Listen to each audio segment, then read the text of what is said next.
and other e-waste. আজকে আমাদের যে অনুষ্ঠানটি চলছে একটি তিনটি পর্বে চলছে।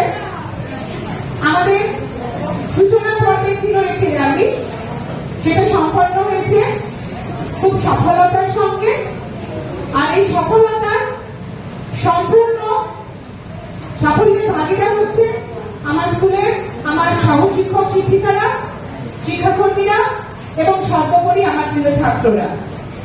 আশা করি এই র্যালির মধ্য দিয়ে তোমরা যেমন সমৃদ্ধ হয়েছ, তোমরা তোমাদের স্কুলের পারিপার্শ্বিক মানুষদের কাছেও পৌঁছতে পেরেছ। তোমাদের র্যালিতে অংশগ্রহণ করে ভালো লেগেছে? আচ্ছা, এই ভালো লাগাটা শুধু ভালো লাগার মধ্যে বেঁধে রাখতে চলবে না।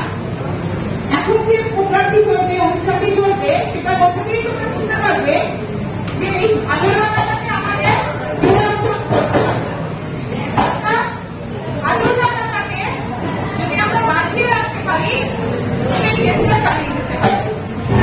সেই ভালো লাগা বাঁচিয়ে রাখার জন্য আমরা একদিন র্যালিতে হাঁটলাম, একদিন আমাদের বিদগ্ধ জ্ঞানী মানুষজনের সঙ্গে থেকে কিছু শুনে ফেললাম, সেটা দিয়ে কিন্তু আমরা ভালো লাগাটাকে ধরে রাখতে পারবো না, তাই তো? সেজন্য আমাদের কি প্রয়োজন, আমরা কি করতে চলেছি, এখন আমাদের কি অনুষ্ঠান, সেটি সঞ্চালনার দায়িত্বে থাকছেন আমাদেরই প্রিয় শিক্ষক সুমন দাস মহাশয়। আমি মাইক্রোফোন তাকে হস্তান্তর করছি। সকলেই জানো,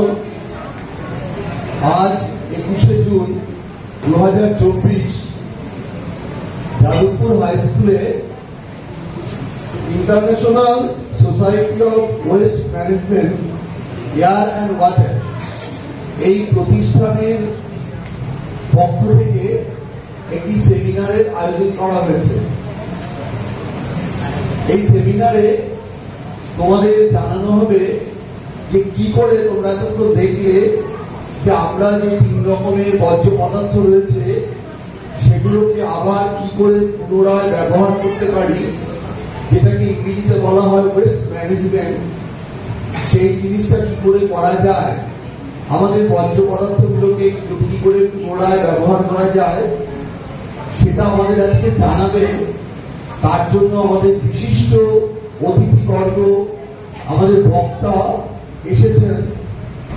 তারা সারাক্ষণ এই নিয়ে কাজ করেন, গবেষণা করেন।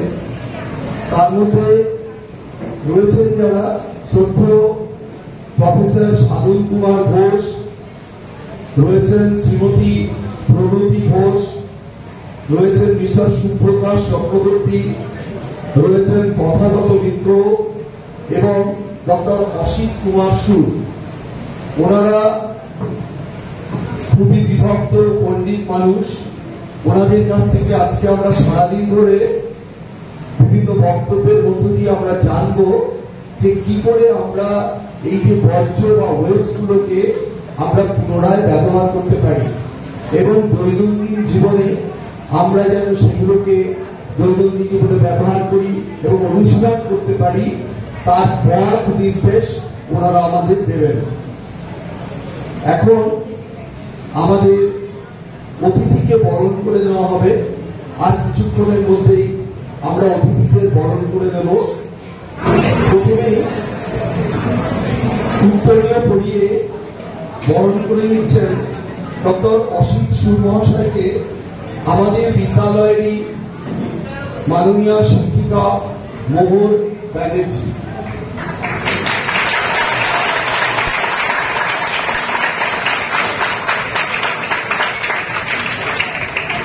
এবার মিসেস প্রণতি ঘোষ মহোদয়াকে উত্তরীয় পরিয়ে স্বাগত জানাচ্ছেন আমাদের বিদ্যালয়ের শিক্ষিকা মাননীয়া অপর্ণা চৌধুরী বসু।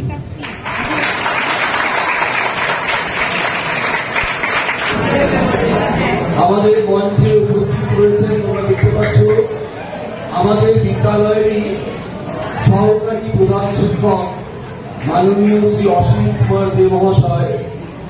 অসিত কুমার দে মহাশয়কে উত্তরীয় পরিয়ে স্বাগত জানাচ্ছেন, অভিবাদন জানাচ্ছেন আমাদের বিদ্যালয়ের শিক্ষিকা মাননীয় শোভা নাগ মহাশয়।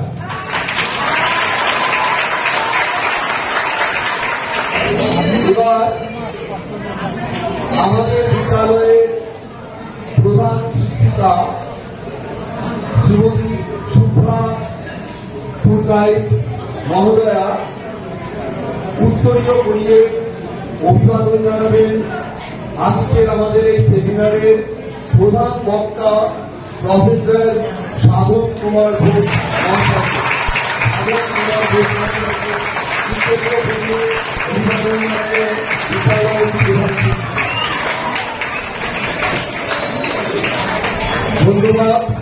ধন্যবাদ সবাইকে।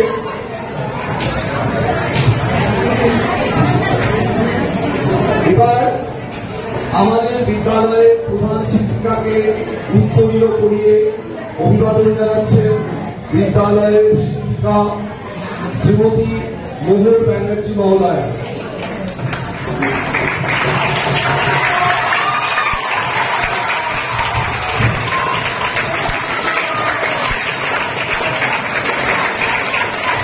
ডক্টর ফাল্গুনী মিশ্র প্রফেসর সাধন কুমার ঘোষ মহাশয়কে পুষ্পস্তবক দিয়ে তাকে সম্মান জানাচ্ছেন, তাকে সাদরে অভ্যর্থনা জানাচ্ছেন।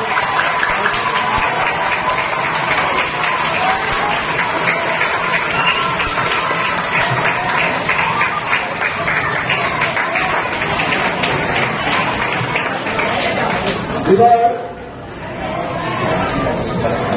মিসেস প্রগতি ঘোষ মহোদয়কে পুষ্পস্তবক দিয়ে অভিবাদন জানাচ্ছেন আমাদের বিদ্যালয়ের পরিচালন সমিতির অন্যতম সদস্য শ্রী গোপাল চন্দ্র প্রধান মহাশয়।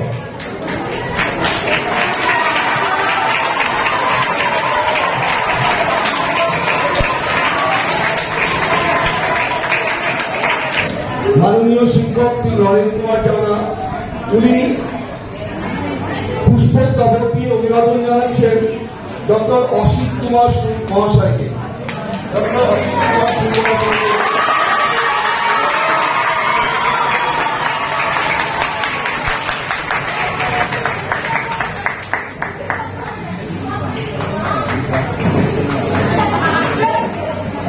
এবার পুষ্পস্তবক দিয়ে অভিবাদন জানাবেন আমাদের বিদ্যালয়ের শিক্ষক মাননীয় তাপেশ কুমার মিস্ত্রি মহাশয়। তিনি অভিবাদন জানাবেন আমাদের বিদ্যালয়ের প্রধান শিক্ষিকা শ্রীমতী শুভ্রা পুরকাইত মহোদয়াকে।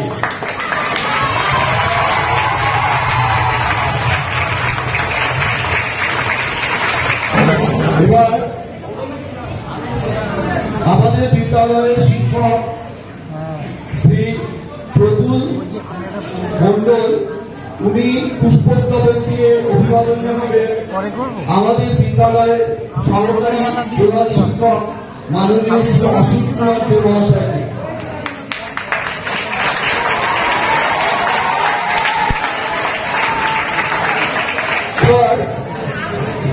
আমাদের মূল অনুষ্ঠান আমরা শুরু করতে চলেছি। তোমরা জানো আজকে সেমিনার কি বিষয়ের উপর, সেই বিষয়ে স্বাগত ভাষণ রাখবেন বিদ্যালয়ের প্রধান শিক্ষিকা মাননীয় শ্রীমতী শুভ্রা পুরকাইত মহোদয়া। তিনি স্বাগত ভাষণ রাখবেন। নমস্কার। উপস্থিত সকল সুধীজনকে আজকের দিনে এখানে উপস্থিত থাকার জন্য শুভেচ্ছা অভিনন্দন জানাই আমার সকল সহশিক্ষক, শিক্ষিকা, শিক্ষাকর্মী যারা প্রতিনিয়ত প্রতিদিন আমরা একসাথে কাজ করি, একসাথে ভাবনায় ভাবিত হই এবং আমরা উজ্জীবিত থাকি। আজকে এই যে অনুষ্ঠানটি হচ্ছে সেই অনুষ্ঠানের প্রথম পর্বে যে র্যালি সম্পন্ন হয়েছে সেটি একটি সফল র্যালি বা পদযাত্রা। সেই পদযাত্রাতে তোমরা ছাত্ররা অংশগ্রহণ করেছ। আমার সকল সহকর্মী হার্দিক সহযোগিতা করেছেন পদযাত্রায় সামিল হয়েছেন, ছাত্রদের সুরক্ষার কথা মাথায় রেখে তত্ত্বাবধান করেছেন এবং একটা সুনির্দিষ্ট সুগঠিত সচেতনতামূলক র্যালি সম্পন্ন করেছেন। সেজন্য তাদের প্রত্যেককে আর আমার ছাত্রদেরকেও প্রত্যেককেই আমি ধন্যবাদ জানাই। ছাত্রদের জন্য রইল আমার অনেক অনেক ভালোবাসা। তোমরাই এই পৃথিবীর সম্পদ, আগামীর সম্পদ। তোমাদের জন্যই, আমাদের জন্যই, তোমাদেরকে সঙ্গে নিয়ে আমাদের এই পরিবেশ সচেতনতামূলক লড়াই।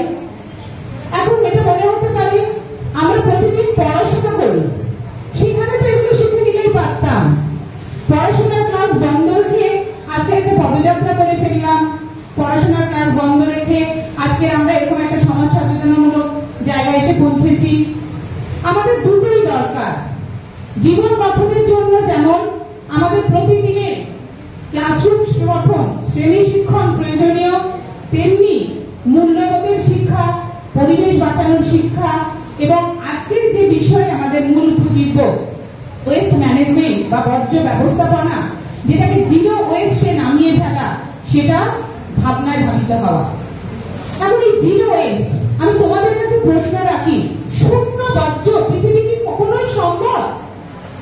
বর্জ্য পৃথিবীতে থাকবে না এমন কি সম্ভব?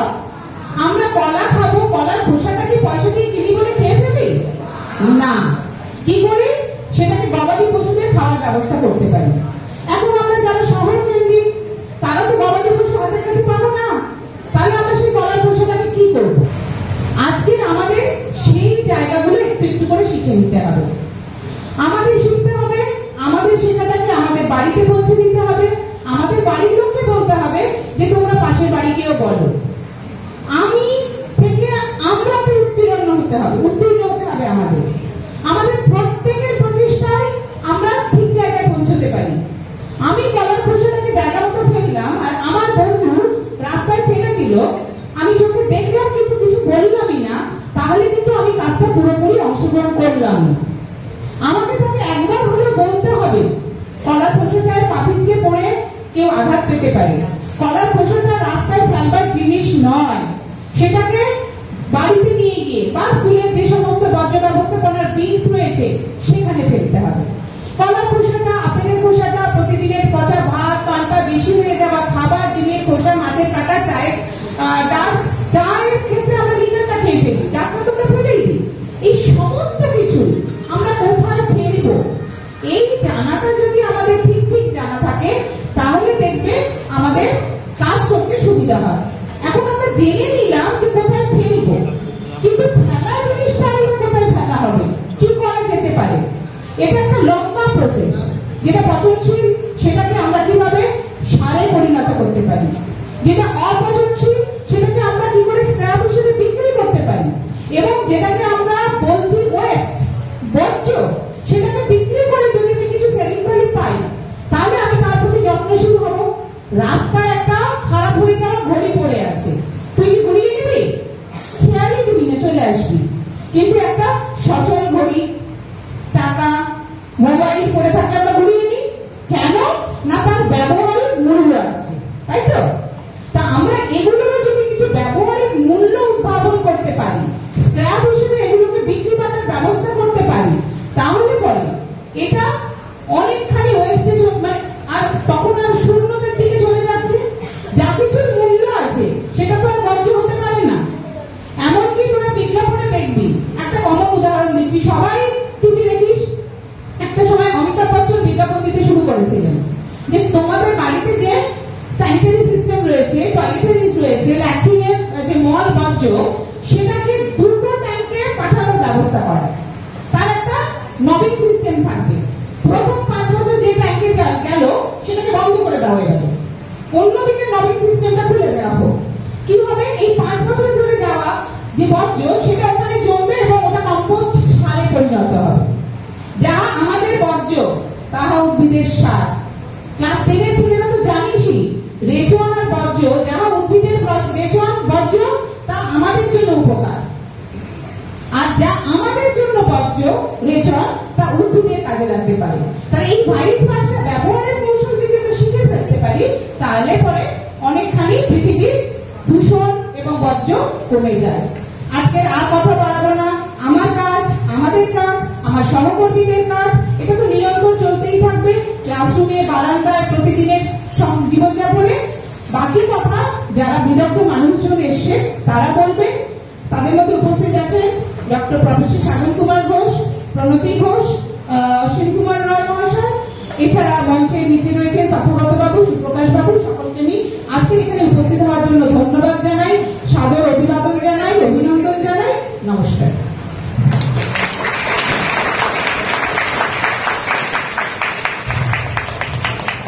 ওনাকে অনেক ধন্যবাদ তার স্বাগত মূল্যবান ভাষণের জন্য। আচ্ছা, এরপর আমাদের প্রধান আকর্ষণ আজকের বিশিষ্ট বক্তা প্রফেসর সাধন কুমার ঘোষ। উনি আমাদেরই এই কাছে তোমরা জানো যাদবপুর বিশ্ববিদ্যালয়, এই যাদবপুর বিশ্ববিদ্যালয়ের মেকানিক্যাল ইঞ্জিনিয়ারিং বিভাগের প্রধান ছিলেন এক সময়, এবং তিনি বিভিন্ন জায়গায় নানা রকমের বক্তৃতা দেন এবং নানা রকম রিসার্চ ওয়ার্ক করে থাকেন। আমাদের খুবই সৌভাগ্য যে আমরা এই মুহূর্তে তার মূল্যবান বক্তব্য আমরা শুনব। আমি আহ্বান জানাচ্ছি প্রফেসর সাধন কুমার ঘোষ মহাশয়। Good afternoon. Good afternoon. আমার খুব ভালো লাগছে আজকে তোমাদের স্কুলে এসে, যে প্রায় কয়েকশো স্টুডেন্ট এবং তোমাদের শিক্ষক শিক্ষিকারা সবাই মিলে আজকে একটা বিশেষ উদ্দেশ্য নিয়ে হেঁটেছে। আমরা তাকে ইংরেজিতে র্যালি বলি, বাংলায় বলি মিছিল। সবাই একসাথে একই উদ্দেশ্যে হাঁটা, এবং এর ফলে যেটা হয়েছে, যেমন তোমরা যখন রাস্তা দিয়ে হাঁটছিলে বিভিন্ন স্লোগান দিয়ে, হাতে প্ল্যাকার্ড নিয়ে, তখন এই চারিপাশে এই হিন্দি প্রচুর ফ্ল্যাট বাড়ি, প্রচুর নিজেদের বাড়ি আছে। আমার বিভিন্ন বন্ধু এখানে থাকে পরিচিত, তাদের কাছ থেকে আমি ফোন পেতে শুরু করেছি যে এইখানে হচ্ছেটা কি, এতগুলো লোক এখানে হাঁটছে পথে। এবং তারপর তোমাদের মাইকের আওয়াজ শুনে বুঝতে পেরেছে যে এটা ওয়েস্ট ম্যানেজমেন্ট। এবং তারপর এটা বললো যে এইটুকু বাচ্চা বাচ্চা ছেলেরা তাদের টিচারদের সাথে, তোমাদের সাথে রাস্তায় হাঁটছেন যাতে আমরা ওয়েস্ট ম্যানেজমেন্ট ঠিক করে করতে পারি, যাতে আমরা এনভায়রনমেন্টাল প্রোটেকশন, পরিবেশকে রক্ষা করার জন্য আমরা কিছু কাজ করতে পারি। এটা অভাবনীয়। এবং যে কজন আমাকে ফোন করেছে সবাই তোমাদের খুব প্রশংসা করেছে। তো আমি সেই জন্যে তোমাদের ছাত্রদের এবং শিক্ষক শিক্ষিকা এবং অশিক্ষক কর্মী যারা আছে, শিক্ষাকর্মী, তাদের সকলকে অভিনন্দন জানাচ্ছি এবং সকলের জন্য সবাই মিলে একটা বড় করে হাত তালি দিচ্ছি।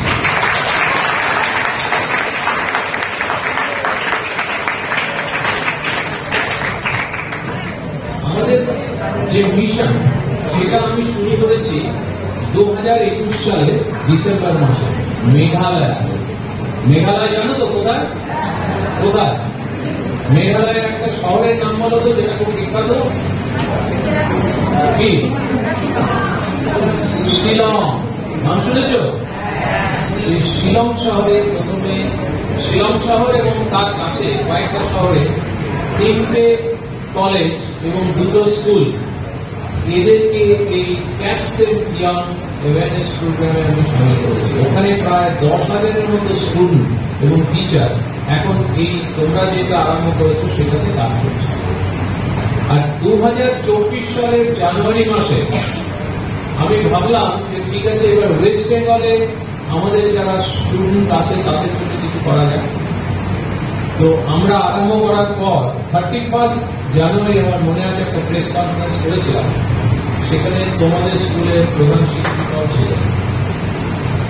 প্রধান শিক্ষিকা খুব এনথুজিয়াস্টিক এবং তারপর আমাদের একটা প্রোগ্রাম হয়েছিল, তখন এখানে কয়েকজন টিচার ছিলেন, তাদেরও দেখেছি। তারা, আমি আরেকজন টিচারকে দেখতে পাচ্ছি একদম শেষের লাইনে বসে আছেন। তো তারপরে এখানে মণিশঙ্কর বাবু এবং এরা কয়েকজন ছিলেন। তো খুব উৎসাহ, আমার খুব ভালো লেগেছিল যে কলকাতার মধ্যে একদম একটা স্কুল, এবং সেখানে প্রায় 800 থেকে 1000-এর মতো স্টুডেন্ট, সেখানে ওয়েস্ট ম্যানেজমেন্ট নিয়ে এত চিন্তা ভাবনা টিচাররা এবং স্টুডেন্টদের টিচাররা করছেন এবং স্টুডেন্টদের মধ্যে এটা পালিত করতে চাইছেন, আমার খুব ভালো লেগেছিল। এবং তখনই আমরা ঠিক করেছিলাম যে এই স্কুলে আমাদের একটা বড় প্রোগ্রাম করতে হবে, যেখানে সমস্ত স্টুডেন্ট এটার সম্বন্ধে জানবে। তোমরা শুনলে খুব অবাক হবে, আমিও অবাক হয়েছি। জানুয়ারি মাসে ওয়েস্ট বেঙ্গলে, স্পেসিফিক্যালি ক্যালকাটায় 10টা স্কুলের সঙ্গে আমি কাজ আরম্ভ করেছি, এবং জুন মাসের আজ 21 তারিখ। এখন সারা ওয়েস্ট বেঙ্গলে 57টা স্কুল এবং তার প্রায় 75,000 ছেলে এবং মেয়ে স্টুডেন্ট, ছাত্র এবং ছাত্রী এবং টিচার, তারা এই মিশনে সামিল হয়েছে।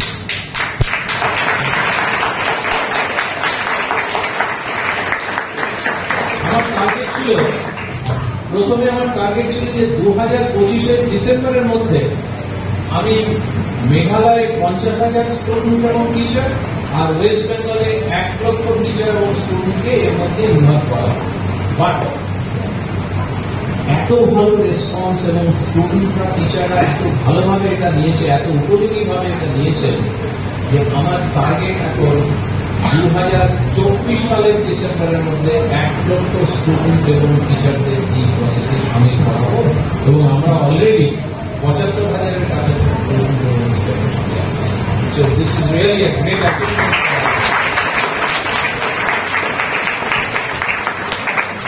এবার এতক্ষণ তো এইসব ভালো ভালো কথা শুনে হাততালি দিলাম, কিন্তু করণীয়টা কি করতে হবে? It's a very simple thing. ইংরেজি বলতে পারে কে কে? হাত তোলো। ইংরেজি বুঝতে পারে কে কে? সবাই পারে। Very good. এইখানে কি করতে হবে? দেখো, তোমাদের সামনে 3টে বিন রাখা আছে। কোন কোন বিন? বিনের কালার কি? Excellent. Red, green and blue.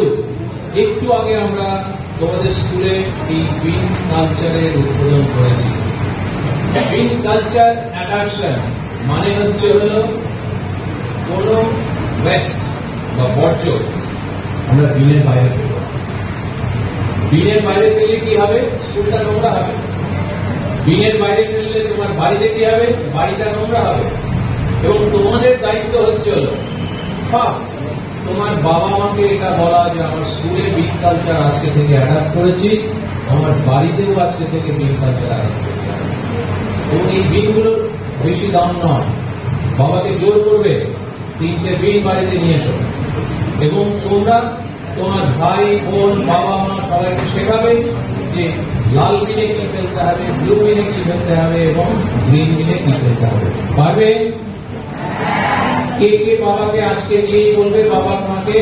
হাত তোলো। এক্সেলেন্ট। জোর করে বলতে হবে, ঠিক আছে? আর প্যারালালি আমার স্কুলের এটা প্র্যাকটিস করতে হবে।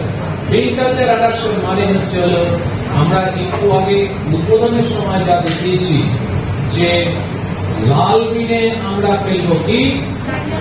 ইলেকট্রনিক, প্লাস্টিক যা কিছু আছে, আর ইলেকট্রনিক ওয়েস্ট। গ্রিন ব্লু বিন অথবা হোয়াইট বিনে কি ফেলবো? সব নন বায়োডিগ্রেডেবল ড্রাই ওয়েস্ট, কাগজ, কাপড়, চশমা, কাঁচ, অবশ্য আলাদা করে রাখতে হবে। মেটালস, আজকাল তো কোল্ড ড্রিঙ্কস মেটাল ক্যানে দেয়, সেইগুলো সমস্ত কিছু। আর গ্রিন বিনে রাখবো হল সমস্ত বায়োডিগ্রেডেবল ওয়েস্ট, সেটাকে আমরা বলি ওয়েট ওয়েস্ট, মানে ভেজা বর্জ্য। এবার এই তিনটে তো আমি আলাদা করলাম, বাট ওয়াই? কেন আমি করবো এটা? কারণ কি, ওয়েস্ট, আমাদের আইডিয়া হচ্ছে ওয়েস্ট ফেলে দেওয়ার জন্য। তোমরা কোন ডাম্পিং গ্রাউন্ড দেখেছো? কোথায় দেখেছো ডাম্পিং গ্রাউন্ড? কলকাতার বড় ডাম্পিং গ্রাউন্ড কোথায়? কোথায় সেটা? কোন জায়গায়? যাদবপুর থেকে শিয়ালদা থেকে যদি ট্রেনে করে যাও, পাঁচশার কাছে একটা স্টেশন আছে, সেই জায়গাটা। আর বাইপাস দিয়ে যদি যাও তাহলে ওই কি মোড়টাকে বলে, সায়েন্স সিটি মোড়। এবার ডান দিকে যদি তাকাও তাহলে দেখবে তোমার প্রায় পাহাড়ের মতো উঁচু একটা জায়গা, সেটা হচ্ছে ভাপা ডাম্পিং গ্রাউন্ড। এই পাহাড়টা কিভাবে তৈরি হয়েছে জানো? তুমি আমি যে সমস্ত বর্জ্য ফেলে দিই সেইগুলো কর্পোরেশন দিয়ে সব এটা হচ্ছে ডেঞ্জারাস। এটা থেকে নিচের তৈরি হয়, সমস্ত কেমিক্যাল আছে এখানে। এইগুলো আমাদের জলের অ্যাকুইফার, আমরা যে জল খাই সেটা অ্যাকুইফার থেকে আসে মাটির নিচে, তাকে কন্টামিনেট করে, মাটির উর্বরতা কমিয়ে দেয়, মাটিকে নষ্ট করে দেয়। এবং এটা থেকে তোমরা যদি গ্রীষ্মকালে ওদিকটা যাও তাহলে দেখবে সেটা থেকে ধোঁয়া বেরোচ্ছে, আগুন জ্বলছে, methane gas, green house gas, সেইগুলো আমাদের শরীরের পক্ষে খুব খারাপ। সুতরাং এই যে ডাম্পিং গ্রাউন্ড, আমরা ডাম্পিং গ্রাউন্ড চাই না। সারা পৃথিবীতে কাজ হচ্ছে। আমার প্রায় 40টার মতো দেশে কোলাবোরেটিভ কাজ চলে। বিভিন্ন দেশে এই কাজ চলছে যে ছোট থেকে শুরু করে সবাই যেন ওয়েস্ট যে মেটেরিয়াল আছে, সেটা যেন আমরা ফেলে না দিই। কারণ আমরা ফেললেই সেটা আলটিমেটলি রাস্তায় জমবে, ড্রেনকে সেটা কলুষিত করবে, নদীকে কলুষিত করবে এবং মাটিকে উর্বরতা কমাবে এবং আমাদের পলিউশন ক্রিয়েট করবে। তোমরা ম্যারিন এনভায়রনমেন্ট মানে কি বললো? ম্যারিন মানে কি? সামুদ্রিক। তোমরা মাইক্রোপ্লাস্টিকের নাম শুনেছ?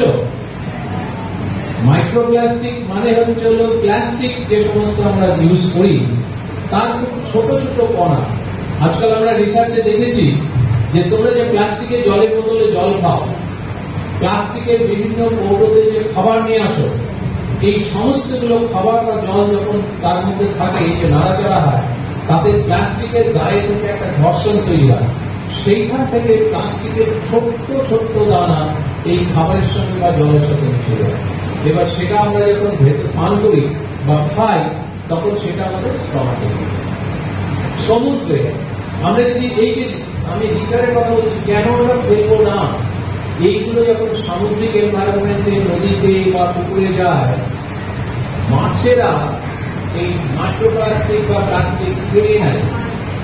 এবার সেই মাছ যখন তোমার বাড়িতে আসলো, মা রান্না করে দিল, তুমি দেখলে ঝালে ঝোলে দারুণ করেছো মা, আলটিমেটলি তোমার পেটের ভেতর তার সঙ্গে কিছু প্লাস্টিকের দানা চলে যায়, প্লাস্টিকের মাইক্রোপ্লাস্টিক চলে যায়।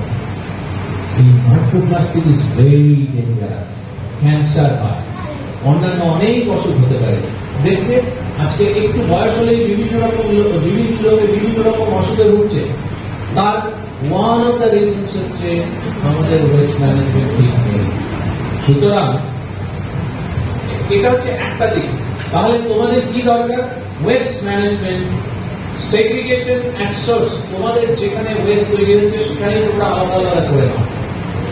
সেটা কি করা উচিত, নাকি তোমরা ওয়েস্ট থাকলেই সেটা এখানে ওখানে ফেলে দেবে, রাস্তাঘাটে পুকুরে নর্দমায় ফেলবে? কোনটা করা উচিত? কোনটা করা উচিত? তার মানে বিগ কালচারটা তোমাদের ভালোভাবে প্র্যাকটিস করতে হবে, তাই তো? সেটা শুধু স্কুলে নাকি অন্য কোনো জায়গায়? স্কুলে এবং বাড়িতে, তাই তো? এটা হচ্ছে একটা দিক। আর একটা দিক কি, এই যে আলাদা আলাদা করছি সেইগুলো কিন্তু ফেলে দেওয়ার জন্য নয়, সেই সমস্তগুলো রিসাইক্লিং এ চলে যাবে। রিসাইক্লিং শুনেছো ওয়ার্ড? মানে কি? পুনর্ব্যবহার করা। এইগুলো বিভিন্ন রকম প্রসেসের মাধ্যমে যেটা তুমি ফেলে দিতে, সেটা থেকে আমরা নতুন প্রোডাক্ট তৈরি করলাম। এবং নতুন প্রোডাক্ট তৈরি করা মানে কি, সেটা বিক্রি হবে, প্রোডাক্টটা সেটা কিছু পয়সা রোজগার করবে, কিছু লোক এমপ্লয়মেন্ট হবে, তার মানে একটা বিজনেস তৈরি করা যাবে সেটা। সুতরাং যে ওয়েস্ট আজকে তৈরি হচ্ছে সেই ওয়েস্ট গুলো ফেলে না দিয়ে আমরা যদি সেটাকে ঠিকভাবে প্রসেসিং এর মাধ্যমে রিসাইকেল করি, তাহলে নতুন নতুন প্রোডাক্ট তৈরি হবে, সেগুলো থেকে বিজনেস হবে, সেগুলো থেকে এমপ্লয়মেন্ট জেনারেট হবে, এবং তার চেয়ে বড় কথা আমরা এনভায়রনমেন্টকে প্রোটেক্ট করতে পারবো। আর থার্ড আর একটা ব্যাপার আছে, আমাদের যে বিভিন্ন জিনিস তৈরি হয়, কোথায় তৈরি হয় বিভিন্ন জিনিস? কলকারখানা।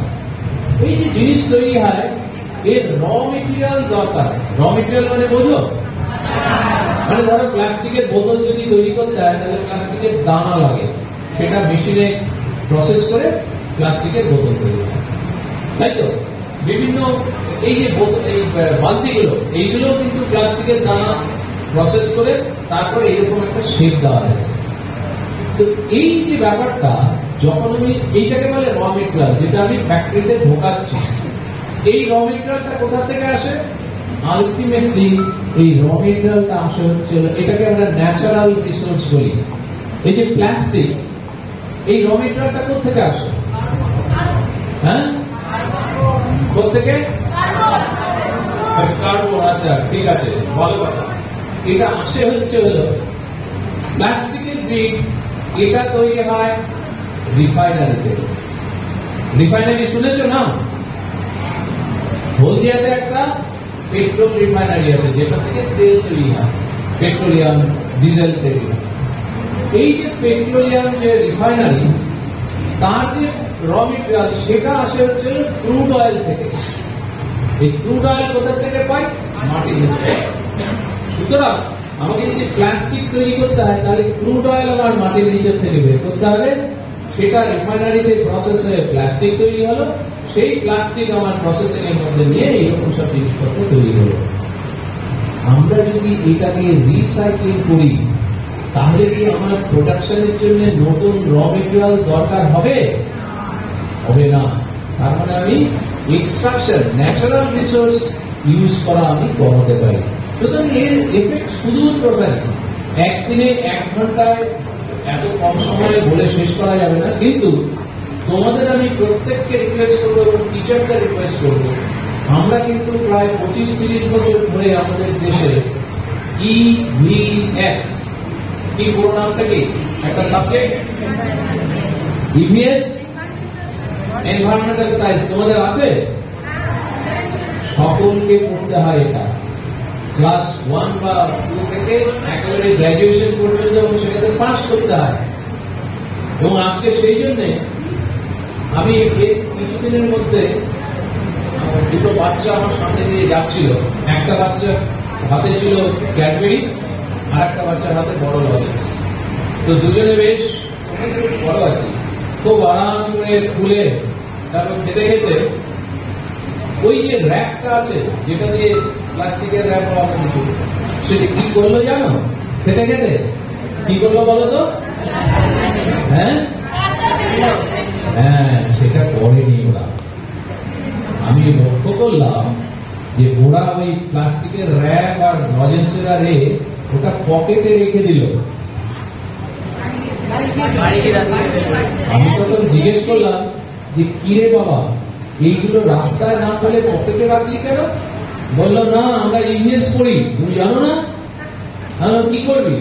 বললো এইগুলো আমরা যেখানে রাস্তায় বিন দেখবো, হয় সেটাই ফেলবো, অথবা বাড়িতে নিয়ে গিয়ে আমার বিন আছে সেখানে ফেলবো।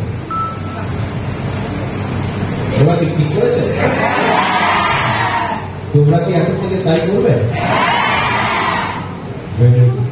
আমি এর চেয়ে আর বেশি বলবো না, যারা আছে তারা বলবে, বাট যা বললাম সেটুকু মনে থাকবে। তোমাদের টিচাররা আছে, বিদগ্ধ টিচার, তারা প্রচুর জানেন, তাদের কাছ থেকে যখনই দরকার হবে জেনে নেবে যে কি করণীয়, এবং সেইভাবে কিন্তু ওয়েস্ট ম্যানেজমেন্ট, প্রত্যেক দিন ওয়েস্ট ম্যানেজমেন্ট তোমাদের এইখানে চালু করতে হবে, এবং তারপর রিসাইক্লিং এর ব্যাপারটা আমরা পরে দেখি। আচ্ছা, তোমরা কি মনে করো যে এই যে কথাগুলো আমি বললাম তার জন্য তোমাদের কমিটমেন্ট দরকার, যে হ্যাঁ এই কাজটা আমরা করবোই? দরকার কি দরকার? এবার তাহলে আমাদের একটা ভোট নিতে হবে আজকে, তাই তো? টিচার এবং স্টুডেন্ট আমি সবাইকে রিকোয়েস্ট করবো যে আপনারা যদি রাজি থাকেন তাহলে আমি আপনাদের সাথে একটা ভোট আজকে করব। রাজি? আজ 21শে জুন 2024 একজন দায়িত্বশীল নাগরিক হিসেবে আমি বর্জ্য উৎপাদন হ্রাস করার অঙ্গীকার করছি। আজ থেকে আমার বিদ্যালয়ে ISW MAW প্রতিষ্ঠিত system catch them young, zero West and circular economy in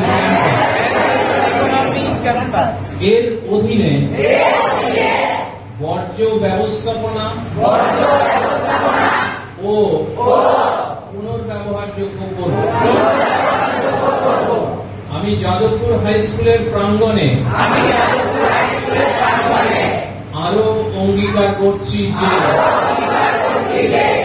বর্জ্য ব্যবস্থাপনা ও সার্কুলার ইকোনমির বিষয়ে এবছর অন্তত 20 জনকে সচেতন করব। ধন্যবাদ। আমার বক্তব্য এখানে শেষ করছি, পরবর্তী বক্তব্য। ধন্যবাদ প্রফেসর ঘোষ মহাশয়কে। উনি আপনার আমাদের মূল্যবান বক্তব্য দ্বারা সমৃদ্ধ করলেন, আমরা অনেক কিছু জানতে পারলাম। আগামী দিনে আমরা শিক্ষক এবং ছাত্ররা ওনার এই পদাঙ্ক অনুসরণ করব, এটাই হচ্ছে প্রতিজ্ঞা করলাম। এবার তোমাদের সামনে মূল্যবান বক্তব্য রাখবেন মিসেস প্রণতি ঘোষ। আমি ম্যাডামকে আহ্বান জানাচ্ছি ওনার মূল্যবান বক্তব্য রাখার জন্য।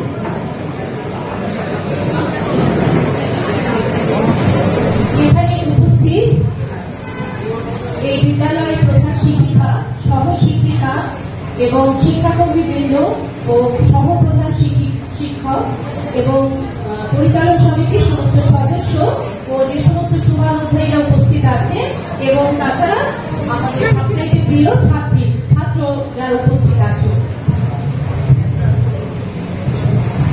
আজকে আমাদের এই অনুষ্ঠানে ISW MAW পক্ষ থেকে আমি প্রত্যেককে বিপ্লবী কৃষ্ণ অভ্যর্থনা, সাদর অভিনন্দন এবং শুভেচ্ছা জানাচ্ছি।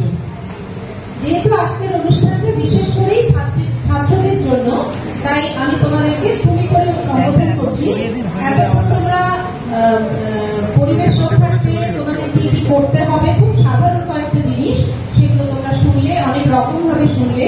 এবং নিচে বর্তে যে ট্রিবিং কালচার যেটা আজকে ইনাগরেট করা হলো, সেটা তো তোমরা অনেকেই দেখেছো, শুনেছো। যারা উপস্থিত ছিলেন না, ওপরে আছো এখন, তাদের জন্য আবার এখানে 3টি বিল রাখা হয়েছে এবং সেগুলো বোঝানোর চেষ্টা করা হচ্ছে। এটা উদ্যোগ নিয়েছেন বর্দি আবার করে করার উপরে রেখে, যেহেতু এটা প্রত্যেকটি ছাত্রর মধ্যে বিষয়টা খুব ভালোভাবে আত্মস্থ হয়। তোমরা এই পরিবেশ, এই যে পরিবেশ, এই পরিবেশ বলতে তোমরা ঠিক কি বোঝো? পরিবেশ কাকে বলে? কেউ একটু বলতে পারবে পরিবেশ বলতে তোমরা কি বোঝো?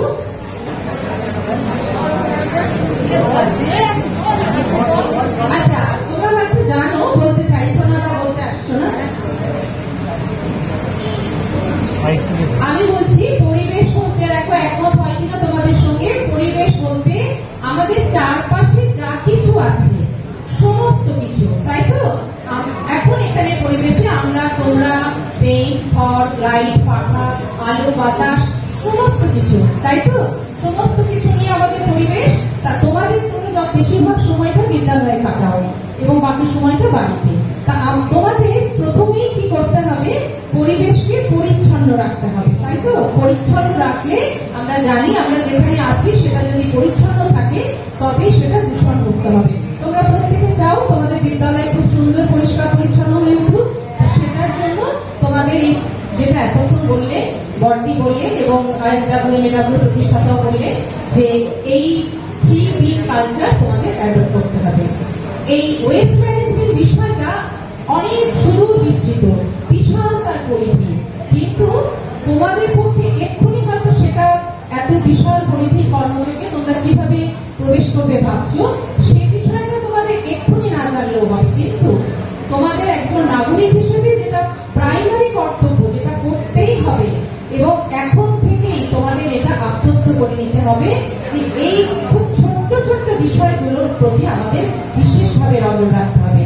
তোমাদের চোখে অনেক স্বপ্ন, অনেক আশা, তোমাদের মুখগুলো দেখে আমি বুঝতেই পারছিলাম তোমাদের মুখগুলো প্রত্যয় ভরা। তাই তোমরা যদি এখন থেকে স্যার যে তোমাদের ওধ নেওয়ালে সেটার প্রতি দায়বদ্ধ থাকো এবং ভাবো যে আজকে থেকে এই মুহূর্ত থেকে আমাদের এগুলো করতে হবে। আমরা শুধু শুনলাম আর বাড়ি চলে গেলাম তা নয়, যেটা করতে হবে এই মুহূর্ত থেকে আমাদের পরিবেশ বিষয়ে সচেতন হতে হবে। তার কারণ আমরা এখন যে পরিস্থিতির মধ্যে দিয়ে চলেছি পরিবেশে, তোমরা তো সবাই বুঝতে পারছো পরিবেশের এই যে অসহনীয় পরিস্থিতি, তার জন্য কিন্তু আমরাই দায়ী। আমাদের জন্যই এখন পরিবেশ তার ভারসাম্য হারিয়েছে এবং এই যে অসম্ভব গরম, এটারও কারণ তো আমরা না অনেকটা বয়স পেরিয়ে এসেছি, কিন্তু তোমারটা অনেক বছর চলবে। তোমাদের এই পরিস্থিতি যদি আরো অসহনীয় হয়ে ওঠে তখন কিন্তু তোমাদের নিজেদের বাঁচার তাগিদে এখন থেকে তোমাদের এই মুহূর্ত থেকে সচেতন হতে হবে। অনেক দিন আমরা প্রকৃতিকে অবহেলা করেছি, আর কিন্তু চলবে না। তোমাদের জন্য আমাদের এই অনুষ্ঠানের ব্যবস্থা করা হয়েছে, কারণ তোমরাই পারবে প্রকৃতিকে রক্ষা করতে। তোমরা প্রত্যেকে আজকে থেকে যদি এই বিষয়টার প্রতি দায়বদ্ধ হও যে একেবারে যেটা কেন বললে জিরো ওয়েস্টের কনসেপ্টটা যদি আমি এইভাবে দেখি যে আমার উদ্বৃত্ত আমি কম করবো, অর্থাৎ আমার যেটা প্রয়োজন নয় আমাদের সেটা ফেলে দিই। যেমন খুব সাধারণ জিনিস দিয়ে বোঝালে তোমাদের বুঝতে সুবিধা হবে। ধরো আমরা মিড ডে মিল খাই স্কুলে, প্রতিদিন মিড ডে মিল তোমাদের দেওয়া হয়। আমার যতটুকু প্রয়োজন, আমি জানি না তোমাদের স্কুলে কি রান্না করে খাওয়ানো হয়, প্যাকেট দেওয়া হয়। আচ্ছা প্যাকেটই হলো রান্না করে খাবার আনা হয়, খাবারটা তোমাদের দেওয়া হয়। তোমার যতটুকু প্রয়োজন তুমি ততটুকুই নিলে। যেহেতু বিন আছে আমি বিনে রেখে দেবো, এটা একদম নয়। তুমি তো জানো তুমি কতটুকু খেতে পারবে, তুমি ঠিক ততটুকুই নেবে। তুমি বেশি নিলে তারপর সেটা ওয়েস্ট করলে তা নয়। এটা খানিকটা জিরো ওয়েস্টের কনসেপ্ট। আমাকে খাতা দেওয়া হলো, আমি পুরো খাতাটা লিখলাম না। খাতা তো অনেক কিছু খাতা হয়তো গভর্নমেন্ট থেকে দেওয়া হয় এখন, বা বাড়ি থেকে বাবা কিনে দিলেন, সেটাতে আমি খানিকটা লিখলাম, পাতাগুলো নষ্ট করলাম। তা করবে না, পুরো পেজটা লিখবে, পেজগুলো সাদা থাকবে, সেখানে তোমরা রাফ কাজ করবে। চেষ্টা করবে আজকে থেকে ওয়েস্ট যত কম তৈরি করা যায়। এবার যত করতেই হবে, যেটুকু আর সম্ভব নয় সেটাকে তোমরা নির্দিষ্ট যে বিন আছে সেই বিনে ফেলবে। কিন্তু কখনোই ভাববে না যেটা আমরা ফেলে দিলাম মানে এটা নষ্ট হয়ে গেল। এটা এখন কনসেপ্ট কি, বর্জ্য কথাটা সেটা হচ্ছে সম্পদ। এখন কিন্তু সম্পদে এটাকে পরিণত করা যায়। এই যে রিসাইকেল বললেন যে পুনর্ব্যবহারযোগ্য, আমি খুব ছোট্ট একটা উদাহরণ দিচ্ছি পুনর্ব্যবহারযোগ্যে। কারণ আমি একটা পেন এনেছি আজকে, দেখতে পাচ্ছ সবাই একটা পেন। আমরা তো পেন ইউজ, এটা কিন্তু কাগজের তৈরি, কাগজ দিয়ে তাহলে পেন তৈরি করা যায়। এই যে আমি একটা ব্যাগ এনেছি, সেই ব্যাগটাও তাই রিসাইকেল প্রোডাক্ট দিয়ে তৈরি। রিসাইকেল প্রোডাক্ট দিয়ে এত সুন্দর সুন্দর জিনিস তৈরি হয়, এটাও রিসাইকেল মেটেরিয়াল দিয়ে তৈরি। আমরা এখন প্রচুর জিনিস ব্যবহার করি, বিভিন্ন জায়গায় গেলেও প্রত্যেকে রিসাইকেল প্রোডাক্ট দিয়ে তৈরি জিনিসপত্র আমাদের দেয়, সেটা আমরা খুব সুন্দরভাবে সংরক্ষণ করি। এত ভালো লাগে। এতদিন পর্যন্ত আমাদের ধারণা ছিল ফেলে দেওয়া জিনিস মানে সেটা বর্জ্য, সেটাকে আর ব্যবহার করা যাবে না। এখন কনসেপ্টটা সম্পূর্ণ পাল্টে গেছে। প্রত্যেকটা জিনিসকে, এই যে তোমরা যেটা বলছো পচনশীল, সেই পচনশীলটা কি হয়, যাদের স্কুলে কিচেন গার্ডেন আছে সেই কিচেন গার্ডেনে বিভিন্ন সার হিসেবে তোমরা ব্যবহার করতে পারো। কাজেই প্রত্যেকটা জিনিসে এখন পুনর্ব্যবহার করা যায়, কোনো কিছুই ফেলে দেওয়া নয়। অর্থাৎ পুনর্ব্যবহারযোগ্য এবং সেগুলো সম্ভব। সব জায়গাতেই আমরা দেখছি প্লাস্টিক ব্যবহার হচ্ছে। প্লাস্টিক ব্যবহার আমরা খানিকটা হলেও কি করে কমাতে পারি? প্লাস্টিক আমরা সাধারণত ব্যবহার করি, যেটাকে বলছি খুব পাতলা প্লাস্টিক, যেটা পুনর্ব্যবহার করা যায় না, সেগুলোকে আমরা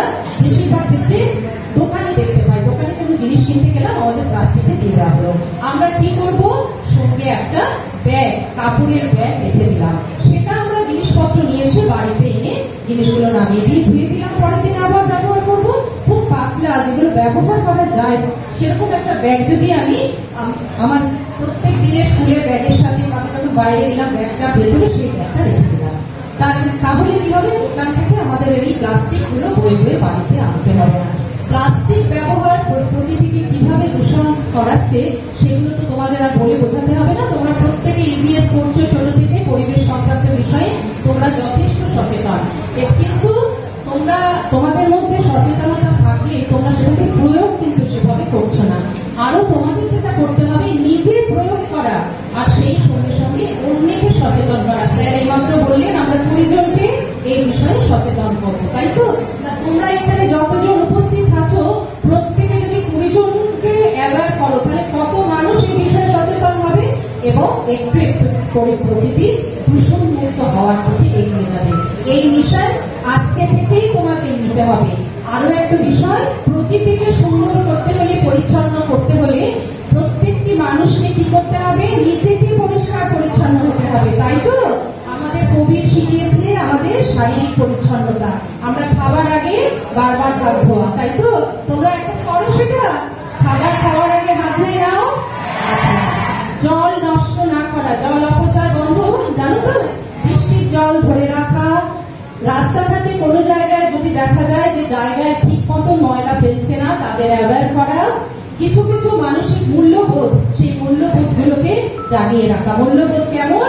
মূল্যবোধ হচ্ছে নিজেকে পরিষ্কার পরিচ্ছন্ন রাখার সঙ্গে সঙ্গে আমার চারপাশের মানুষকে পরিষ্কার পরিচ্ছন্ন রাখা, তাদের মধ্যে এই সচেতনতা বৃদ্ধি করা। মূল্যবোধ কেমন?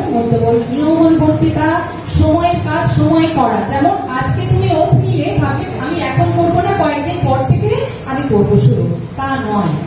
নিয়মানুবর্তিতা কিরকম বা সময় অনুবর্তিতা? আজকে আমি শুনেছি আমাকে এখন থেকে এই মিশনে যোগদান করতে হবে, বুঝতে পেরেছো? কাজেই এই অনুষ্ঠানটা যেহেতু তোমাদের জন্য, আমি একেবারে তোমাদের মতন করে বোঝানোর চেষ্টা করলাম যে নিজেকে সুন্দর করবে, নিজের সুন্দর হওয়ার সাথে সাথে তোমার চারপাশে পরিবেশটাকেও সুন্দর করে গড়ে তুলবে। পরিবেশের আরো একটা বিষয় কি, পরিবেশের এইগুলো তো দেখা যায়, কিন্তু যেগুলো দেখা যায় না, বাহ্যিক নয়, যেমন তোমরা যে কথাবার্তা বলো সেগুলো হতে হবে অত্যন্ত মার্জিত এবং অন্যের অন্তত শ্রুতি মধুর। এমন কোনো কথা বা এমন কোনো ব্যবহার আমি করবো না যেটা অন্যকে আঘাত দেয় বা অন্যের কাছে যেটা শ্রুতি করবো বলে মনে হয়। আগে নিজে সুন্দর হব, আমি সঙ্গে সঙ্গে পরিবেশকেও সুন্দর করে গড়ে তুলবো। তাহলে আজকে থেকে এই মিশন আমাদের শুরু হলো ISW পক্ষ থেকে। তোমরা এতক্ষণ ধৈর্য ধরে এগুলো শুনেছো, শুধু শুনলে হবে না, শোনার সঙ্গে সঙ্গে এই মুহূর্ত থেকে এগুলো ইমপ্লিমেন্ট করতে হবে। সবাই ভালো থাকবে।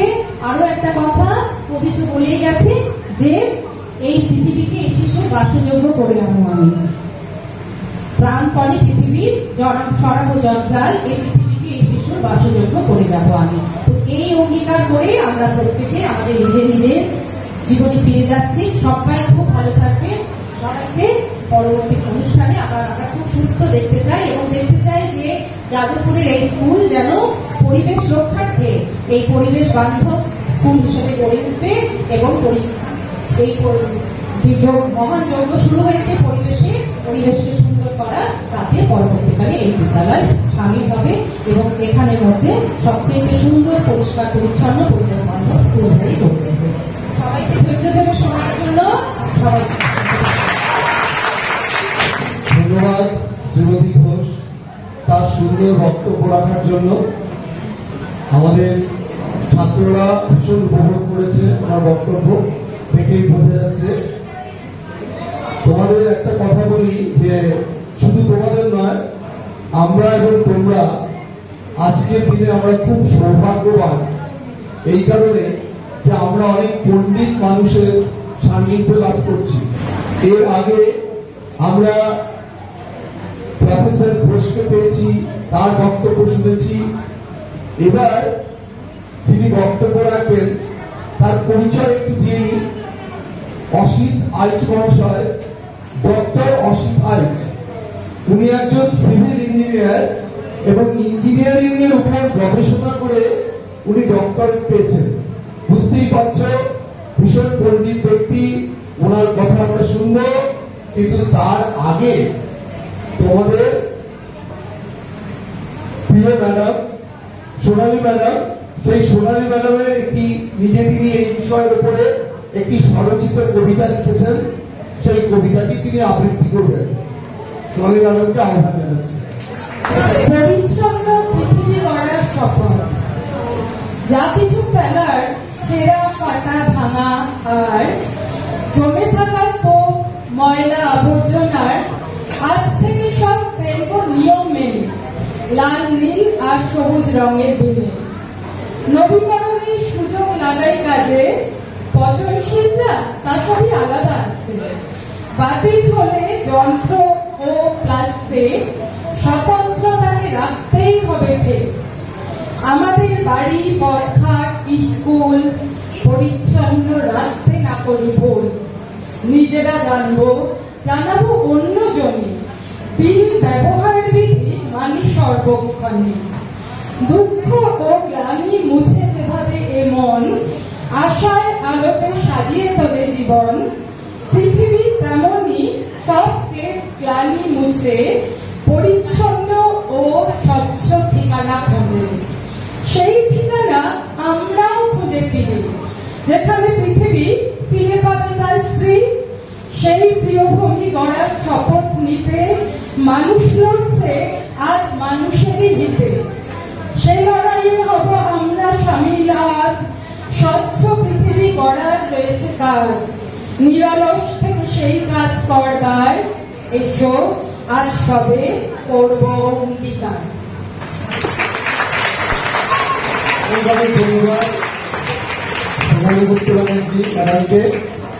এবার আমাদের সামনে তার মূল্যবান সংক্ষিপ্ত বক্তব্য রাখবেন অসিত আইচ মহাশয়, ডক্টর অসিত আইচ। আমি ওনাকে আহ্বান জানাচ্ছি ওনার মূল্যবান বক্তব্য রাখার জন্য। আজকে এই সুন্দর একটা অ্যাওয়ারনেস জেনারেশনের জন্য আমরা যে র্যালিটা করলাম, এই র্যালিটা অত্যন্ত সাকসেসফুল আমাদের মনে হয়েছে। এই জন্য আমি যাদবপুর হাই স্কুলের সমস্ত শিক্ষক কর্মী, সমস্ত শিক্ষাকর্মী, ছাত্ররা, সবাইকে আন্তরিক ধন্যবাদ। আমার পূর্ববর্তী বক্তারা এই সম্বন্ধে সবটাই আপনাদের তোমাদের বলেছে এবং তোমরা নিশ্চয়ই শিখতে পেরেছো। আমি বেশি সময় নেব না, আমি তার 2-3টে পয়েন্ট তোমাদের আরেকটু এগিয়ে দিতে চাই যে আমরা এই 3টে দিনে কেন রাখলাম সেপারেট করে। আমাদের একটা দিন রাখতে পারতাম। আমাদের উদ্দেশ্য হচ্ছে যে পরিবেশটাকে রক্ষা করা, পরিবেশটা নোংরা না করা, এবং হচ্ছে আমরা যে দৈনন্দিন জীবনে যে বর্তমানে তৈরি করি সেইখান থেকে আমরা আবার নতুন করে আবার নতুন পদার্থ বা রিইউজ বা রিসাইকেল করব। আমরা যদি ওটা মিশিয়ে ফেলি তাহলে কি হবে, ওটাকে আর বাঁচতে আমাদের সময় লাগবে, বাঁচা যাবে না বা নষ্ট হয়ে যাবে, নোংরা হয়ে যাবে। আমরা যদি চাল ডাল একসাথে মিশিয়ে দিই তাহলে আমাদের যদি ডাল রান্না করতে চাই আবার ডালটাকে বাঁচতে হবে, চালটাকে বাঁচতে হবে। এটাও ঠিক তাই, আমরা এক জায়গায় আলাদা করে রাখছি কেন না, বিভিন্ন রকমের জিনিসকে বিভিন্ন বাক্সে রাখছি এই জন্যই যে সোজা ওখান থেকে নিয়ে আমরা সেটাকে পুনরায় ব্যবহার করতে পারবো, রিসাইকেল করতে পারবো। ধরো এই যে সবুজ বিনটা যে জিনিসটা রাখলাম সেটা যে পচনশীল জিনিস, সেটা নিয়ে তোমরা সবাই শুনলে যে আমরা ওটা নিয়ে সার তৈরি করতে পারি, বায়োসার করতে পারি। কিন্তু আরেকটা জিনিসও করতে পারি যে ওটা দিয়ে আমরা বায়োগ্যাস তৈরি করতে পারি বা ইলেকট্রিসিটি তৈরি করতে পারি।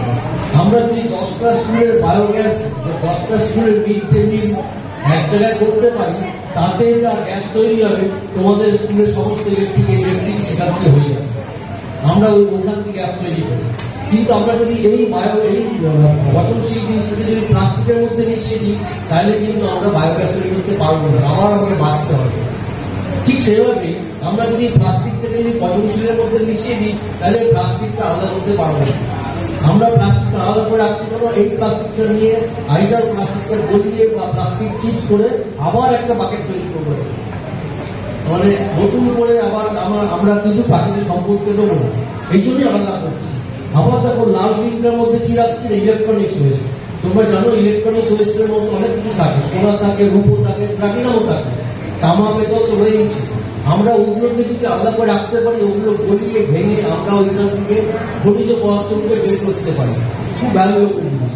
আবার যখন কাগজ রাখছি, কাগজটাও কিন্তু আমরা আবার কাগজের পাল্প করে নতুন করে কাগজ বানাতে পারবো, যেটা তোমরা আবার ইউজ করতে পারবে। আমরা যদি ওই কাগজটা ইউজ না করি, আমাদের নতুন কাগজ তৈরি করতে গেলে গাছ কাটতে হবে। তোমরা জানো গাছ থেকে কাগজ তৈরি হয়। শুধু ওই যে কাগজটা রাখলাম, সেই কাগজটা আমরা পেপার মিলে নিয়ে গিয়ে ওটাকে পাল্প তৈরি করে আবার নতুন কাগজ তৈরি করতে পারবো। তো আমাদের উদ্দেশ্য যে এইরকম জিনিসটা আলাদা করে রাখা, যাতে সেখান থেকে আবার পুনরায় সেই জিনিসটা তৈরি করতে পারি। আমরা একদিকে পরিবেশটাকে নোংরা করছি না, আরেকদিকে প্রাকৃতিক সম্পদটাকে আমরা রক্ষা করছি। আমরা যারা বয়স্ক হয়ে দাঁড়াতে বাকি সম্পদটা শেষ করে দিলাম, তোমার জন্য খুব একটা আমরা রেখে যেতে পারবো না। কয়লাও শেষ হতে যাবো, পেট্রোলও শেষ হতে চলবো, মানে প্রাকৃতিক খনিজ তেল।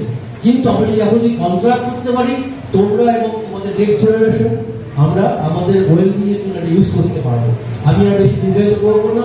তোমরা সমস্ত শুনলে আমাদের উদ্দেশ্য তোমরা করো, এবং তোমরা তোমাদের বন্ধু বান্ধব, আত্মীয় স্বজন, পাড়া প্রতিবেশী তাদেরকে এগুলো অ্যাওয়ার করো যে কেন বর্জ্যপদার্থগুলোকে আলাদা করে সংরক্ষণ করা উচিত এবং সংগ্রহ করলে কি আমাদের লাভ হয়।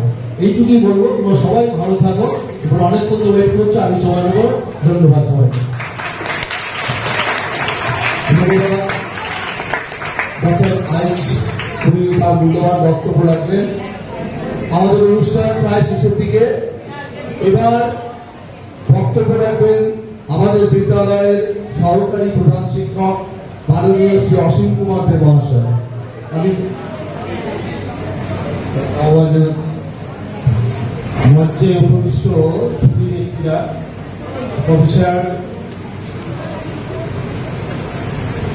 সাধন কুমার ঘোষ মহাশয়, প্রমতি ম্যাডাম এবং তার সঙ্গে আছে অসীম আইস স্যার।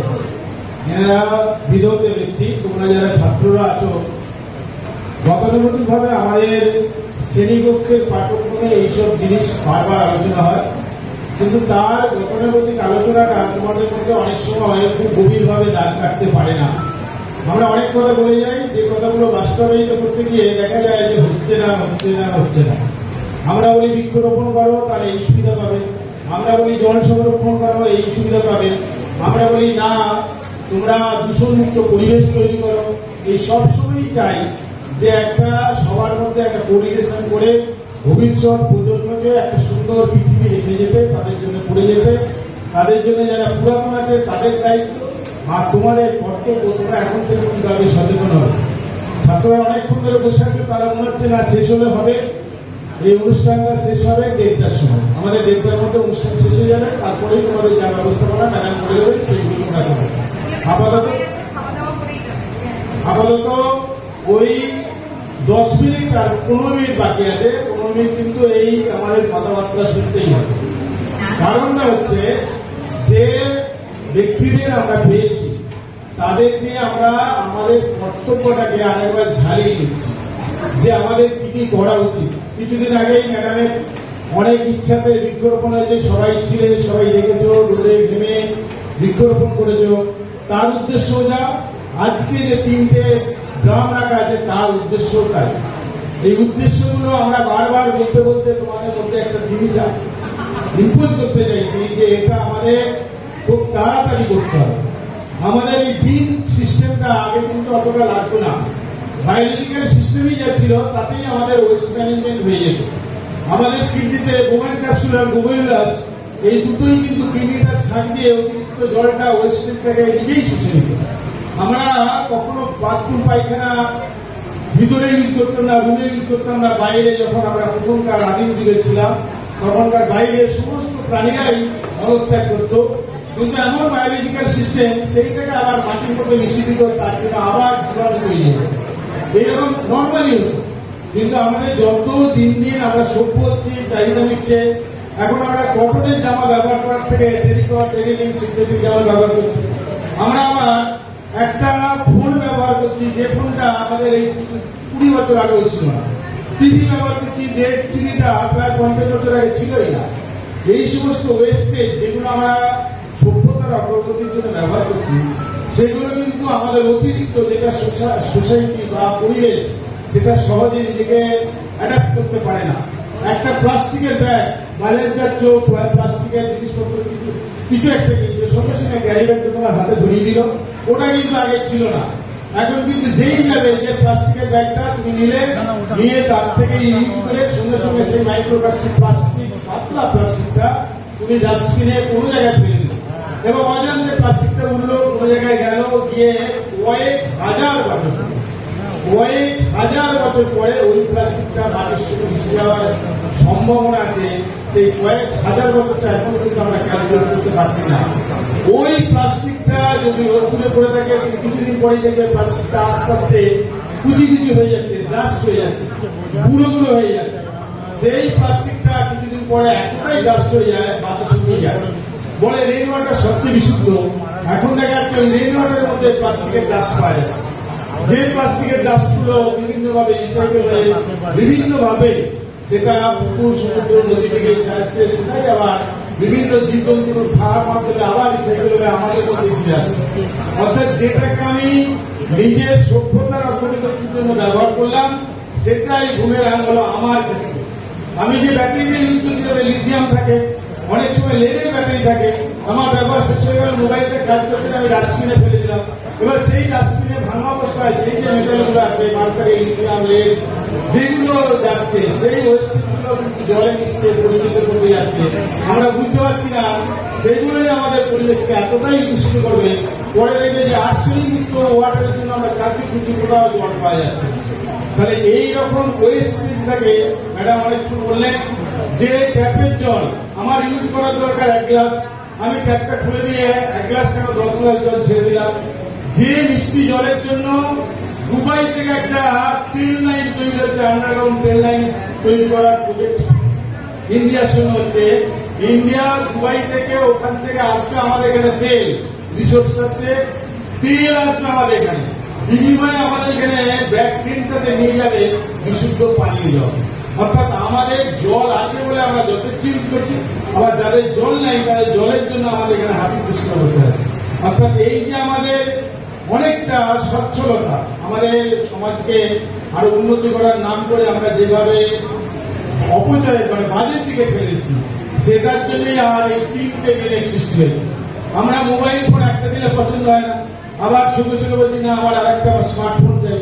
সেই মোবাইল ফোনে যখন সেলটা খারাপ হয়ে গেল 2 বছর ইউজ করার পরে কেস সঙ্গে সেটাকে ফেলে দিলাম। কিন্তু ওরকম করে দীর্ঘদিন ধরে যদি ফেলতে থাকি দুটো জিনিস হয়, তাহলে ব্যবহারের যে জিনিসটা আছে সেটাও নষ্ট হলো, আবার যেটা পরিবেশকে ধ্বংস করবে সেটা পরিবেশের সঙ্গে মিশে গিয়ে পরিবেশটাকে ধ্বংস করবে। যদি আমরা সঠিক করে আমাদের ইউজ করতে হবে, যত যাই বলি না কেন, আমরা যদি বলি না আমি দুদিন মোবাইল ছাড়া থাকবো কখনোই সম্ভব না, আমি দুদিন এসি ছাড়া থেকে যাবো, দেখতে থাকতে পারছি না। কিন্তু সেইগুলোকে ইউজ করার পরে তার প্রপার ইউজ করা বা তাকে পুনরায় প্রোটেকশন দিয়ে পরিবেশকে রক্ষা করা, এই দায়িত্বটা এখন থেকে কিন্তু নিতে হবে। কারণ এই কনসেপ্টটা আগে ছিল না যে না এতটাই পরিবেশ খারাপ হচ্ছে। এখন দেখবে কোন একটা কারণে একটু গরম বাড়লেই আমরা খুব অস্বস্তি ফিল করি। কারণটা তোমাদের না, আমাদের না, আমাদের শারীরিক না, একই মানুষ আগেও ছিল, এখন আছে, তাদের যতগুলো চোখ, নাক, মুখ সবই ছিল। কিন্তু এখন উপস্থিত বায়ুমণ্ডলের মধ্যে যে পরিমাণ কার্বন ডাইঅক্সাইড ছেড়েছি, সেই কার্বন ডাইঅক্সাইডটা কিন্তু আমাদের নিজে থেকেই ইনহেল করতে হচ্ছে। কোথা থেকে ছাড়লাম? পেট্রোলিয়াম জাতীয় দ্রব্য থেকে তৈরি হলো ইথিলিন গ্যাস, তার থেকে তৈরি হলো পলিথিন, পলিথিনের দানা থেকে তৈরি হলো ছোট ক্যারি ব্যাগটাকে আমি ইউজ করে ফেলে দিলাম কিংবা পুড়িয়ে দিলাম, তৈরি হলো কার্বন ডাইঅক্সাইড। ছিল একটা পলিথিন হয়ে গেল কার্বন ডাইঅক্সাইড, কিংবা তাকে আবার ডাস্টবিনে ফেলে দিয়ে আবার সেটাকে যারা করে নিয়ে তৈরি করলো কালো রঙের পলিথিনের ব্যাগ, সেটা রিউজ হলো, সেটা থেকে আবার সেটাকে রিউজ করে তৈরি করলো পলিথিনের প্লাস্টিকের চেয়ার, যেগুলো আমরা এখানে বসে আছি, সেটার থেকে আবার ইউজ করে তৈরি হলো প্লাস্টিকের দরজা, বাথরুমের যে দরজাগুলো আছে ফার্নিচার, সেটার থেকে রিউজ করে। এই যে রিউজ করতে করতে যত যাবো তত সেটা কার্বন ডাইঅক্সাইড তৈরির প্রবণতাটা হলো কমলো। কিন্তু ওই প্লাস্টিকটাকে যদি আমরা কোনোভাবে পুড়িয়ে দিই বা কোনোভাবে নষ্ট করি, সেই কার্বন ডাইঅক্সাইডটাকে আর বাতাস দিতে পারবে না। সোসাইটি যেটা তৈরি হলো উদ্ভিদ আর প্রাণী, আমি কার্বন ডাইঅক্সাইড ছাড়বো, পিউরিফিকেশনের জন্য একটা লোক আছে সেটা হলো উদ্ভিদ, সেই কার্বন ডাইঅক্সাইডটা দেবে, বিনিময়ে আমাকে কোনটা দেবে? অক্সিজেন দেবে। আগেকার লোকেদের এরকম শ্বাসকষ্ট ছিল না, এত গন্ডগোল ছিল না। কিন্তু যত আমরা নিজেদের সভ্যতা বাড়াচ্ছি, পেট্রোলিয়াম জাত দ্রব্যকে নিচ থেকে তুলছি, আমাদের ভবিষ্যতের প্রজন্মকে ভালো রাখার জন্য, নিজেদের সুখ সুবিধার জন্য সেটাকে ইউজ করছি, সেটাই আবার বুমেরাং হয়ে আমাদেরকেই ক্ষতিগ্রস্ত হচ্ছে। সুতরাং এই ক্ষতিগ্রস্তটাকে আমরা কতদিন ধরে রেজিস্ট করতে পারি? নদীতে ফেললে, ড্রেনে ফেললে, যতগুলো ড্রেন দেবে বর্ষাকালে আমরা ড্রেনেতে যে পরিমাণ প্লাস্টিক জ্যাম করে চলার সময় রাস্তার উপরে ওভারফ্লো করে যেটা বেরিয়ে যাচ্ছে, সেই দায়িত্বটা কিন্তু আমাদেরই। যদি আমরা প্লাস্টিক ফেলি, আমরাই ওই রাস্তার উপরে জল জমা ড্রেনের উপর দিয়ে হেঁটে যেতে হবে। ওই ড্রেনের জল গিয়ে যখন নদীতে পড়বে বা সমুদ্রে পড়বে, খালে পড়বে, সেখানে মাছেরা সেই প্লাস্টিকের মধ্যে ঢুকে মারা যাবে, ফলে ইকোসিস্টেমটাই নষ্ট হয়ে যাবে। সেই প্লাস্টিকের মধ্যে মশা হবে। সুতরাং পরিবেশকে যদি বাঁচিয়ে রাখতে হয়, আমাদের বাস্তব্য করতে হয়, তাহলে সেটাকে আমাদেরই সচেতন হবে। কেন পরিবেশ নিজের থেকে কখনো খারাপ হয় না, পরিবেশটাকে খারাপ করি আমরাই, মানুষরা, নিজেদের অজান্তে এবং জানতে। আমরা জানি এটা খারাপ হবে, জেনেও অনেকে আমরা ইচ্ছা করে ভুল করি। কেন ওর তো 5 জন ফেলেছে, তাহলে আমি যদি 6 জন ফেলি, তাহলে তো আমার তো কিছু করার নেই। কিন্তু উল্টোটা কখনো ভাবি না, আমি যদি 1 জন না ফেলি তাহলে 2 জন ফেলবে না, 2 জন যদি না ফেলে 3 জন ফেলবে না, 3 জন না ফেলে 4 জন ফেলবে না, তাহলে অনেকেই ফেলবে না। কিন্তু উল্টোটা আমরা ক্যালকুলেট করি, ওর 5টা প্লাস্টিক ফেলছে, আমি যদি আর 2টো ফেলি, তাতে কি এমন থাকে? ও যদি 3টে ফেলে, আমি যদি 1টা ফেলি, তাহলে আমার কি হতো? আমরা এইটা করি, নেগেটিভটা ভাবি। কিন্তু আমরা যদি এখন থেকে মেন্টালি, মানসিকভাবে ভাবি যে আমাদের পরিবেশ, আমাদের স্কুল, আমাদের বাড়ি, আমাদের সমস্ত জায়গার সিস্টেম, আমরা নিজেরা যেমন সচেতন থাকবো, অন্যরা তোমাকে দেখে নকল করবে। আমার আর ব্যবহারটা, অন্য ম্যানেজের ব্যবহারটা, ওনাদের যে কথাগুলো বললেন, ওনাদের কথাগুলো শুনে তোমাদের মনে যেটুকু রিপার্কেশন হয়েছে, মনে হচ্ছে না আমার এটাতে করলে ক্ষতি থাকে, আমার তো অন্য কোনো ক্ষতি হচ্ছে না। তাহলে আমি যদি এটা নিজের না ক্ষতি হয়, তাহলে এটা যদি সামান্য করি, তাহলে ভবিষ্যতে ওটা আমারই লাভ হবে। আবার তুমি যখন বড় হয়ে যাবে, তখন তুমি যখন ড্যাশে বসবে, আর তোমার যখন পরের জেনারেশন নিচে বসে থাকবে, তাদেরকে তুমি এই কথাটাই বলবে যে না তোমরা এটাই করো, তারপরে জেনারেশন এটাই করবে। কারণ পৃথিবীটা আমরা বেঁচে থাকবো ম্যাক্সিমাম হলে 70 থেকে 80 বছর। কিন্তু যারা ভবিষ্যৎ প্রজন্ম আসবে, তাদের জন্য তোমাকেও কিন্তু কিছুটা সঞ্চয় রেখে যেতে হবে, কিছুটা অক্সিজেন রেখে যেতে হবে, কিছুটা জল রেখে যেতে হবে, কিছুটা গাছপালা রেখে যেতে হবে। সব ইন্ডাস্ট্রি বানিয়ে একবারে বিরাট কিছু করে ফেললাম, নিচে 5খানা জামা তৈরি করলাম, যে জামাগুলো একদম জামা হয়ে গেল, কিংবা দেখা গেল যে না আমার যেটুকু দরকার সেটুকুই করলাম। খাবার পাতে অনেকে দেখা যায়, যে কোনো খাবার পাতে আমি খাবার নিলাম, আমার দরকার 1 চামচের ভাত আর 2টো আলুর তরকারি, আমি বললাম না আমাকে আবার দাও। দেওয়ার পরে যখন দেখে গেল যে না খাওয়ার বসলাম, প্লেটের মধ্যে অর্ধেকটা রয়ে গেল, সেটাও কিন্তু ওয়েস্টেজ।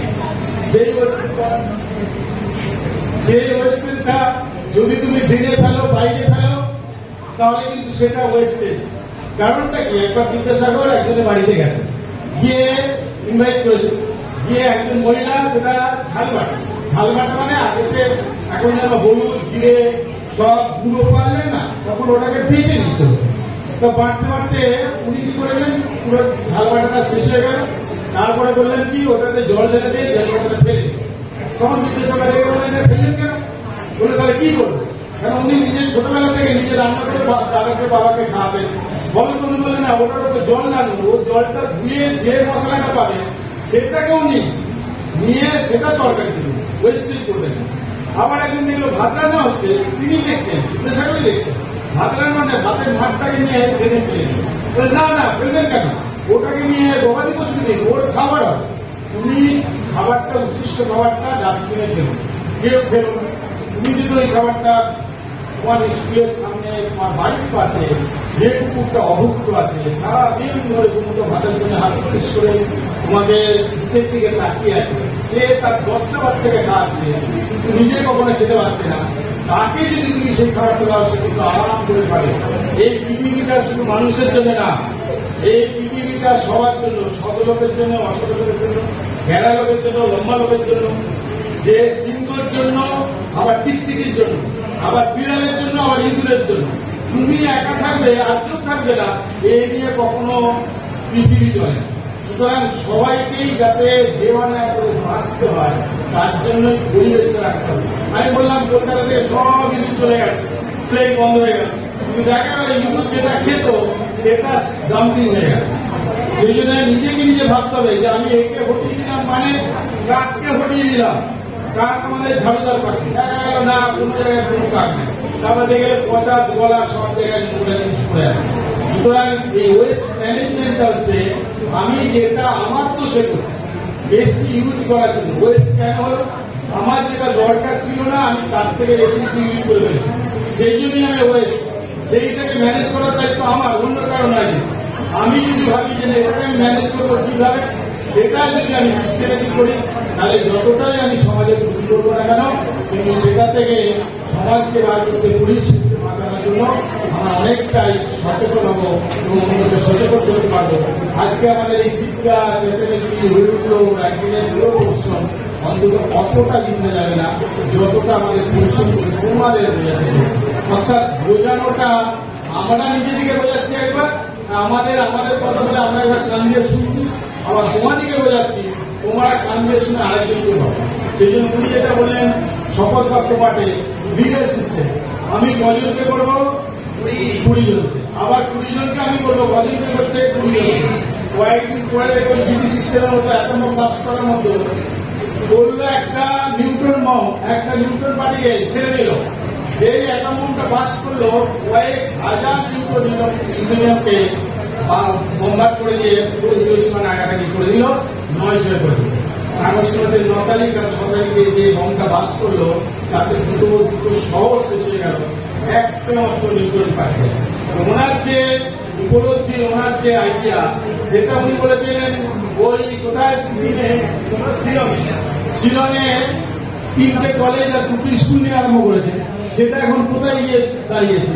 এরকম করতে করতে তোমাদের মাধ্যমে সেই জিনিসটা এমন একটা জায়গায় ছড়াবে সেটা মহিরূপ হবে আছে, কিন্তু সেটা তোমারই। সবাইকে ধন্যবাদ জানাই। যারা স্টুডেন্ট আছে অনেকক্ষণ ধৈর্য ধরে কষ্ট করে শুনেছ, আর যারা শিক্ষক মহাশয় আছেন তাদেরকেও বলি। তারপরে যারা আছো তাদেরকেও সবাইকে ধন্যবাদ জানিয়ে আমার বক্তব্য শেষ।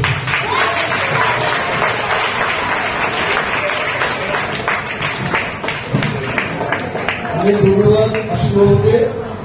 উনি তোমাদের ক্লাসে রসায়ন পড়ান, কিন্তু হয়তো ক্লাসের ওই সীমিত সময়ে এই কথাগুলো তোমরা শুনতে পাও না। আজকে তোমাদের কাছে উনি ক্লাসের বাইরেও অনেক কথা বললেন, আবার ধন্যবাদ জানাচ্ছি। এরপরে তোমাদের সামনে আবৃত্তি করে শোনাবেন তোমাদের প্রিয় মোহর ব্যানার্জি ম্যাডাম। আচ্ছা, সবাই একটু চুপ করে বসো। আমি মিনিট 10 সময় নেব, 1.5 থেকে 2 মিনিটের মধ্যে কবিতা এবং যা বক্তব্য সবটা বলে দেবো। আমি জানি সকলের খিদে পেয়েছে, ধৈর্যচ্যুতি হচ্ছে। আজকের এই বিষয়টা নিয়ে এতক্ষণ আমরা একটা অনুষ্ঠান করলাম সফলভাবে। আসলে তো সেটা একটা রূপক অর্থে আমরা বলছি। কেন বলছি রূপক অর্থে? বলছি যে আমরা আসলে বিশুদ্ধ থাকতে চাই, শুদ্ধ একটা পৃথিবী পেতে চাই, যে পৃথিবীটা সবুজ থাকবে। এখন পৃথিবী সবুজ থাকলে তার রোদ্দুর, জল, হাওয়া সবকিছুই একেবারে পরিশুদ্ধ হবে, মানুষের মনও পরিশুদ্ধ হবে এবং সমস্ত জীবকুল তারা একদম নিজের শর্তে ভালোভাবে বাঁচতে পারবে। এই নিয়ে একটি কবিতা লিখেছিলেন কবি নীরেন্দ্রনাথ চক্রবর্তী। সেখানে উনি রোদ্দুরের কথা বলেছিলেন। আসলে ছাত্রছাত্রীকে তিনি রোদ্দুর হিসেবে দেখেছিলেন।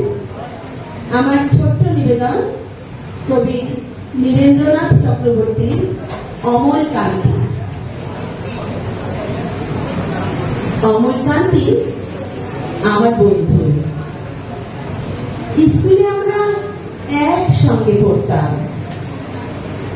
রোজ দেরি করে ক্লাসে আসতো, পড়া পারত না। শব্দ জিজ্ঞেস করলে এমন অবাক হয়ে জানলার দিকে তাকিয়ে থাকতো যে দেখে ভারী কষ্ট হতো আমাদের।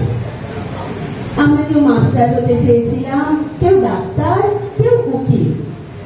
অমল কান্তি সেসব কিছু হতে চায়নি। সে রোদ্দুর হতে চেয়েছিল।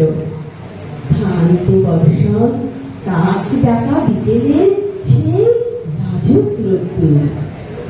জাম আর জামরুলের পাতায় যা নাকি অল্প একটু হাসির মতন লেগে থাকে।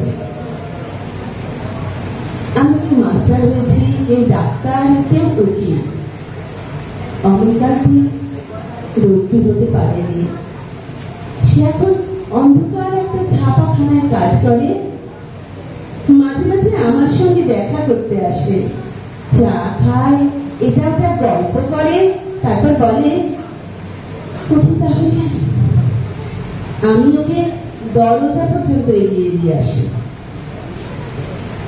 আমাদের মধ্যে যে এখন মাস্টারি করে, অনায়াসে সে ডাক্তার হতে পারত। যে ডাক্তার হতে চেয়েছিল, উকিল হলেও তার এমন কিছু ক্ষতি হতো না। অথচ সকলেরই ইচ্ছে পূরণ হলো, এক অমলকান্তি ছাড়া। অমলকান্তি রোদ্দুর হতে পারেনি। সেই অমলকান্তি রোদ্দুরের কথা ভাবতে ভাবতে ভাবতে ভাবতে যে একদিন রোদ্দুর হতে চেয়েছিল। নমস্কার, ধন্যবাদ।